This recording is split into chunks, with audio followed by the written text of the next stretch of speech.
sweetie little boy. How are you tonight, my little boy? It's about 2:24 a.m. on Tuesday, the 22nd of June. And little Malcolm is here with me to read you a story. Often it's Munchie, this time it's Malcolm. We didn't read a story to you in a very long time, so we are overdue, and I have a lot of good books. But first, I want to show you the sweater. It's coming along very nicely, and see, I love it so much. Okay, so the book that I have right here is called A Visitor for Bear. And Bear is that somewhat set in his ways little guy that's a little bit timid of things and set in his ways, and he has a friend, a little mouse. And it's called A Visitor for Bear, Bonny Becker, illustrated by Katie MacDonald Denton. So here we go. A New York Times bestseller. Whoa, that's pretty special. Okie doke. Lovely drawings. Lovely drawings. A Visitor for Bear. Seems kind of British, right? The setting. Cambridge, Massachusetts. Candlewick Press. And on the door it says, "No visitors allowed." I don't think he likes visitors, but let's see. Okey-doke. No one ever came to Bear's house. It had always been that way, and Bear was quite sure he didn't like visitors. He even had a sign.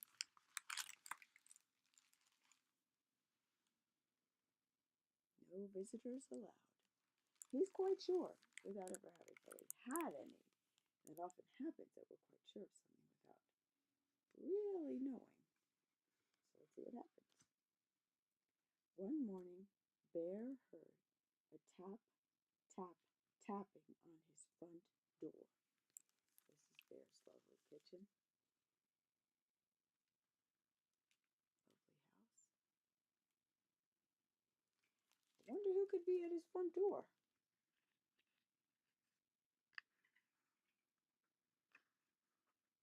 Hello, little possums. Do you think you could go somewhere else, please?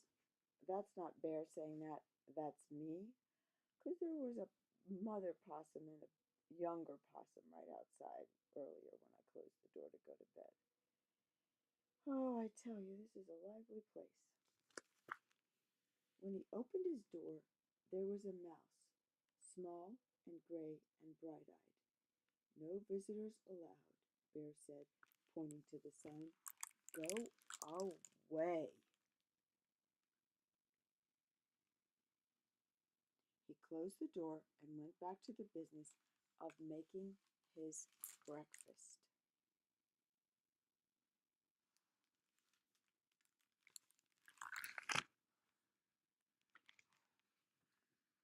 He set out one cup and one spoon for himself. But when he opened the cupboard to get one bowl, wonder what he finds. There was the mouse. Oh, like our house. Small and gray and bright-eyed.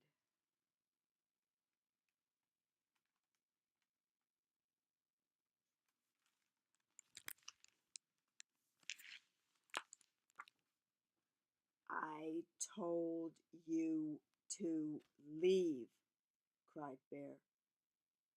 "Perhaps we could have just a spot of tea," said the mouse. "Out," commanded Bear. "Most sorry," said the mouse. "I'll be going now." I must admit this is a cute little mouse, especially because he talks like me. Bear showed him to the door and shut it firmly.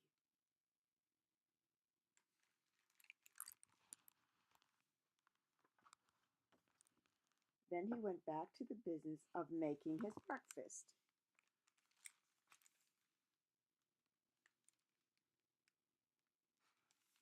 But when he opened the bread drawer for one slice of bread, what do you think he found? There was the mouse, small and gray and bright-eyed, and quite happy and proud. Look at his posture. Bear is looking at him, but he's not exactly pleased.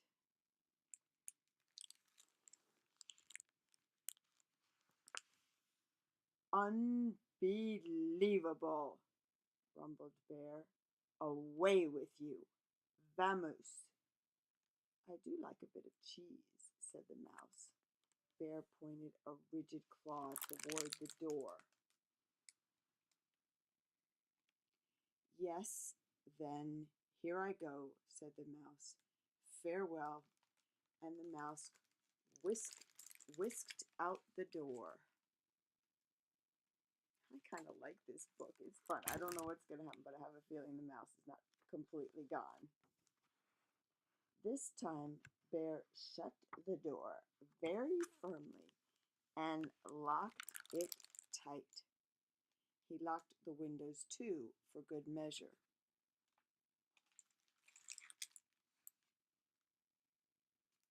Now the problem with that is, if the windows are locked, he doesn't get any view or any beautiful fresh breezes.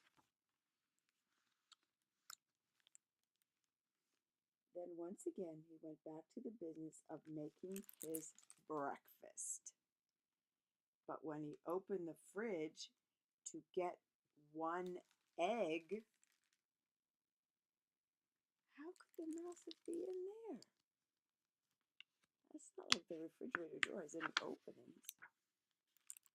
There was the mouse, small and gray and bright-eyed, of course. Be gone, roared Bear. Be gone. Great word. Great picture.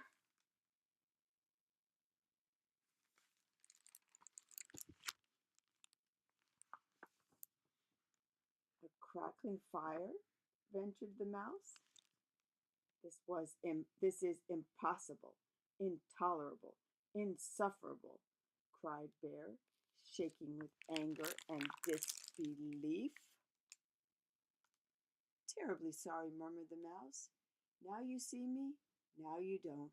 I am gone.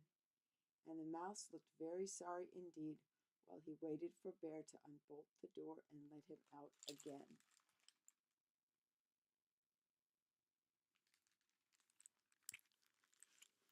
Before I came upstairs, I went to the laundry room to lock up and everything, and there's a mop bucket, like a bucket of water to mop the floors. There was a mouse swimming in it, back and forth, back and forth. So I know that mouse was trying to get out, so I put it outside.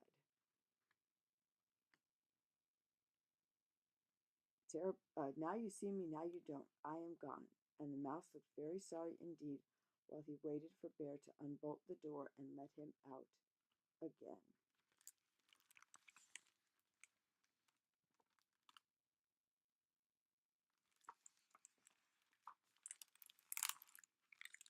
This time, before he went back to the business of making his breakfast, Bear shut the door very, very, very firmly, locked it, boarded the windows shut, stopped up the chimney, even plugged the drain in the bathtub. He is thinking of everything. Well, maybe nearly everything, because this is an industrious mouse who thinks of ways to get inside and does it quite effectively. Carefully, Bear set about the business of making his breakfast. He opened the cupboard. No mouse. He opened the bread drawer. Nothing. Phew!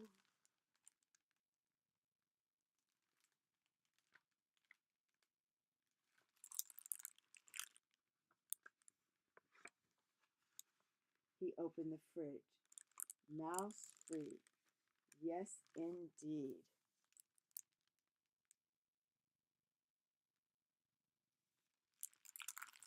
He lifted the tea kettle lid.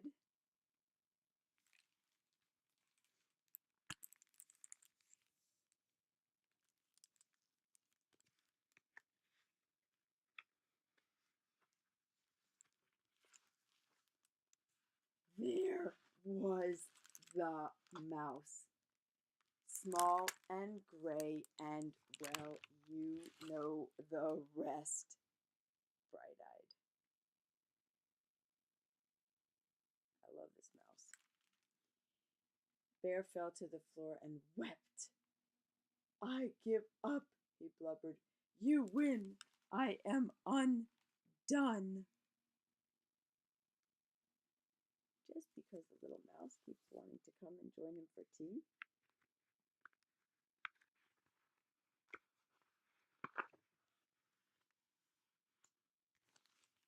So sorry, said the mouse, but perhaps if I could have just a bit of cheese and a cup of tea, and do you think we could unstopper the chimney and have a nice fire? Bear blew his nose with a loud honk. But then you must go, he sniffled. No visitors allowed. You have my word, said the mouse.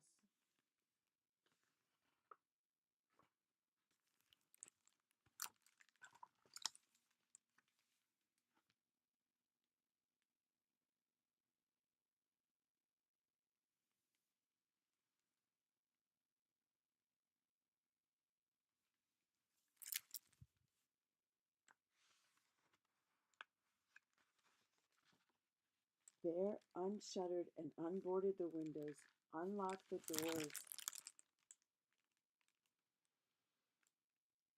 unstoppered the chimney, and unplugged the drain.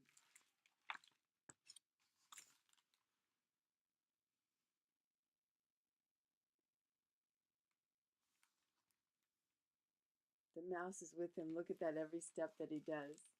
The mouse is with him. He has a visitor. He has company for each of the things.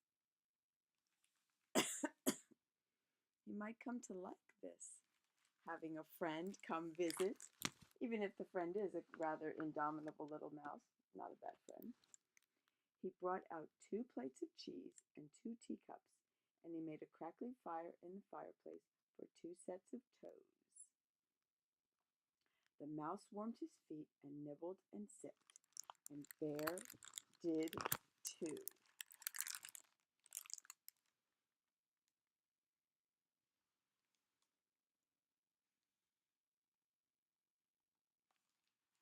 They sat for a long while. The clock in Bear's house ticked loudly. See the little mouse warming his toes too?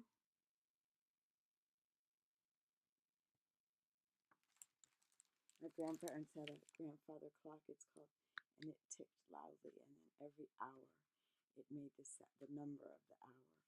And then on a half hour, it had 1 gong. I love that thing. Bear cleared his throat. The mouse looked most attentive. No one had ever been most attentive to Bear. The fire is nice, Bear announced. Lovely, said the mouse. No one had ever said Bear's fires were lovely.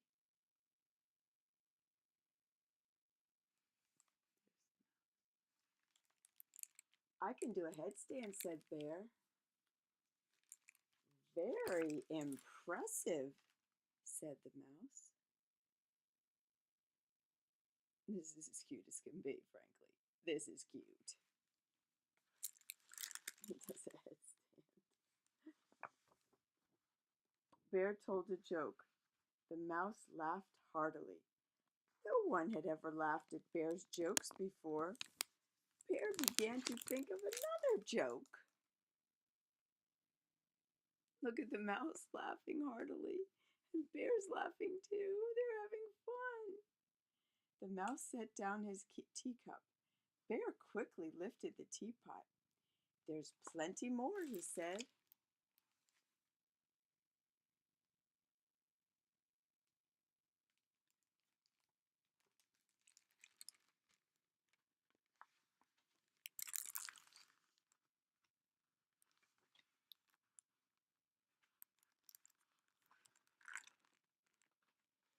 So sorry, said the mouse.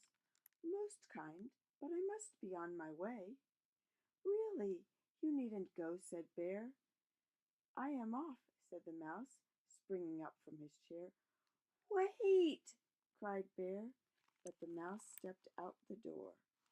Toodle-doo, said the mouse.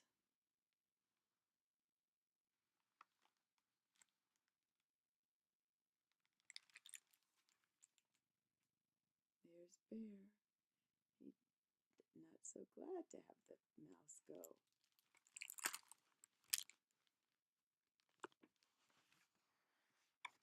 Don't go, wailed Bear, throwing his body across the path. But I gave you my word, said the mouse, pointing at the no visitors sign.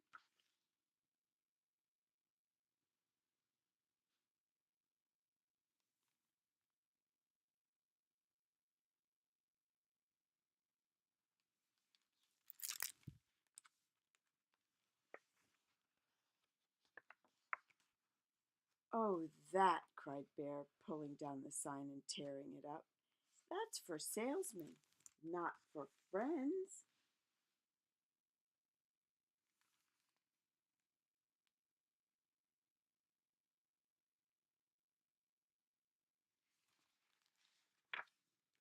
Not for friends? Asked the mouse, small and gray and bright-eyed. Bear nodded. The mouse's bright eyes glowed brighter. Bear smiled.